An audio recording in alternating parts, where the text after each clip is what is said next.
Hello guys, good morning. Welcome to my vlog. Ito tayo guys, nakakulikta tayo ng ano dyan guys, similya. Similya ng barako guys. Ilang 300 ml to guys, isang barako. So i-process natin to guys para mag-EI tayo ngayon. Ito yun, tingnan natin yung chichiko mo yung similya guys kung gaano kalakas. Halika guys, chiko muna. Tingnan mo natin guys.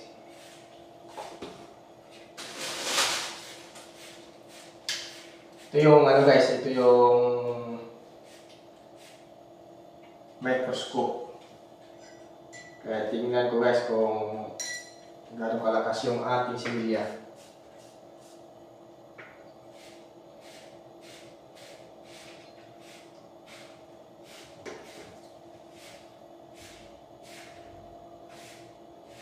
Oh wow, pagka-nice guys. So, grabe kalakas yung similya natin guys. So, ibig sabihin, kasi 300 ml, isa lang naman yung iiayin ko guys, isa lang yung naglandi. So, 300 ml, lagdagan ko na lang 200 para maging 500 ml. 1 ml, 10 ml guys, bawat isang ano, ito yung guys oh.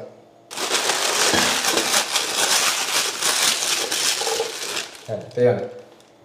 Bawat isang turok sa EI sa isang inahin, puno to. Bali 100 ml to. Bawat isang buti. So punuin ko to bawat isang EI sa isang inahin. Bali sa isang inahin 3 times ko siyang EI-in. Umaga, saka hapon, tapos kinabukasan ulit. So ito, dagdagan ko ngayon. Itong ano guys, itong tubig na to guys, naka-sterilize na to. Pinainit ko na to ng hanggang 32 degrees. Kasi itong similya kasi guys, nasa 36 degrees to. Nasa 36 degrees yung ano, init niya. Ngayon, hindi mo pwedeng ipantay. Kasi ano yung, ano kasi, parang mabigla yung similya. So, manghina sila. So, kailangan mas mababa kunti yung tubig sa init. Yung temperature nito ngayon, sinukat ko, nagpainit ako doon sa heater namin. Nasa 32. So, difference ng 4, minsan 3, okay lang yan. Huwag mo lang iparehas or mainit kunti yung tubig, mamamatay yung similya. Kasi, nabibigla yung similya kasi. Kailangan mas mababa kunti ang temperature. Ito guys, dagdagan ko guys. Lagyan natin ng tubig para maging ano.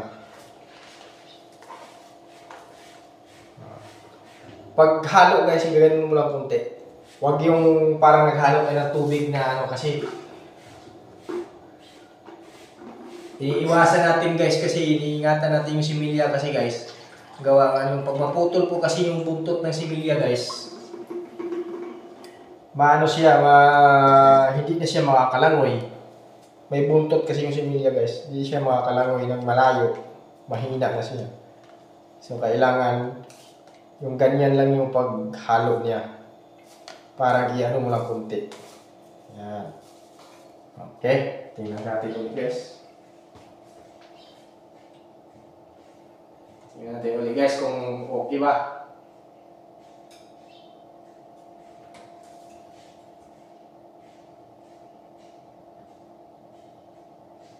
Okay, napakalakas guys. Ito yung sukatan ko guys, ano guys. Gauge sa temperature ng water at saka Siemens. So ito yan.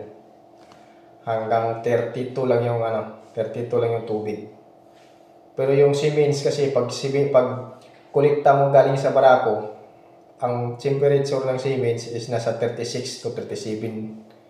Yun yung ano niya. Kaya lang, siyempre, pag kulikta mo, pagkatapos mo magkulikta, pupunta ka pa rito at i-process pa. So, bubaba pa yung temperature. So, tama-tama lang, mag-differentiate lang 2 degrees o hanggang 3. Pinakamataas na yung 3. Kasi i-process mo pagdating dito bago mo lagyan ng tubig. Lalo na pag malamig ang panahon. Kagaya natin ngayon, malamig ang panahon. So, mas mabilis yung bumaba ang temperature.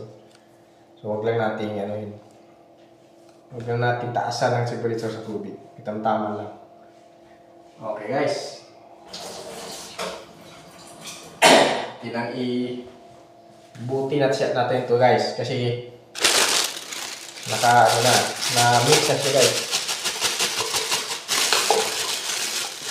Mayroon na siyang mayroon na siyang nahaluan na siya ng tubig. Yung tubig nito guys pala, ito yung tinuturo ng mga nakaraan kong video guys. Ano to guys, may halo to siya na ganito guys.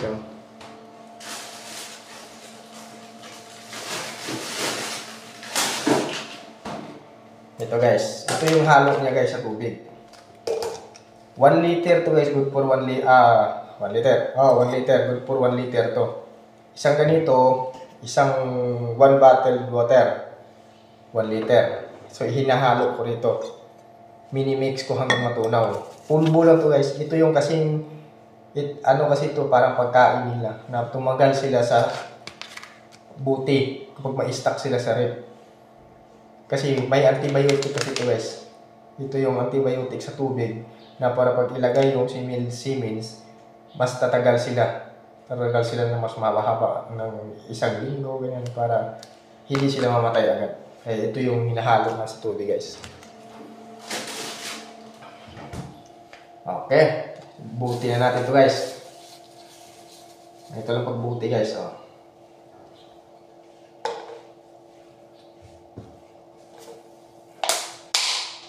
Yung iba kasi, yung dati ginagamit ko guys, yung buti, yung ganito din babasagin. Kaya lang, hindi ako gumamit ng ganyan kasi nababasag eh. Minsan na babagsak kunti, nabasag, maninipis lang kasi. Kaya ginagamit ko guys, yung plastic. Nagputo na lang ako ng plastic bottle. Tapos, bumili ako ng plastic na alam mo yung guys, yung nilalagyan ng ulam at nilalagay sa rep. Yun, pinapasok ko sa buti at kagaya dito, may plastic to guys. Nilalagyan ko ng plastic. Para pagkatapos, tapo na lang agad. Hindi na siya yung kailangan pa nating hugasan. Baga disposable na siya guys. Saka iwas na rin virus guys na hindi siya balik-balik. Hindi siya recycle. Diretso ng basurahan. Kasi malinis naman yung guys. Okay lang naman yung plastic. Malinis naman. Kaya mas maganda. Kaysa yung babasagin na kasi yung ginagamit noon. Yung ginagamit na pang talaga. Pang EI.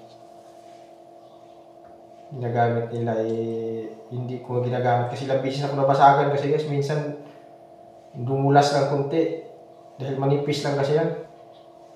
Wala na, basag na. Kaya yan yung mahirap guys.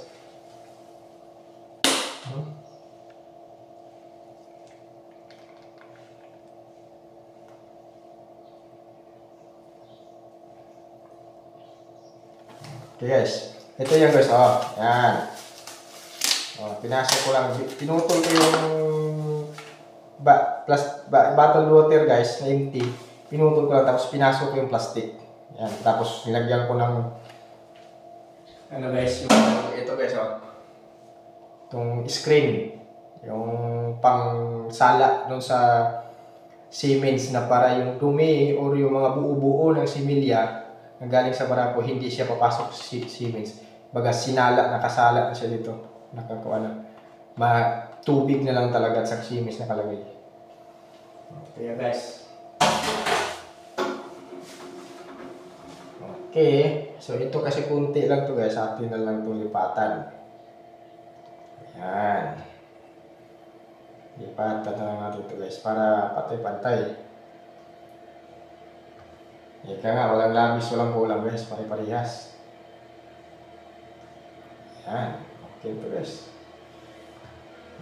Tapos tama lang, limang lang guys. 5 buti lang yung kinuha ko guys. Kasi lang naman isa lang yung isa lang yung EI isa lang yung naglandi.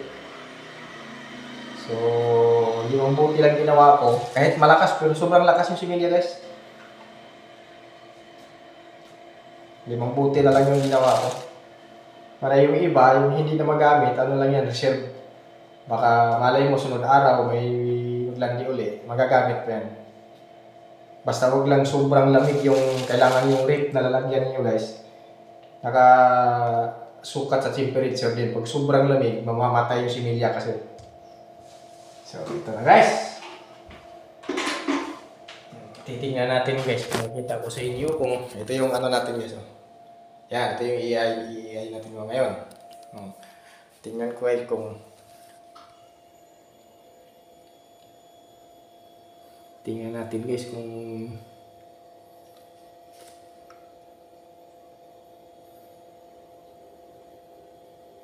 hindi man siguro makikita guys. Tingnan ko kung makikita guys.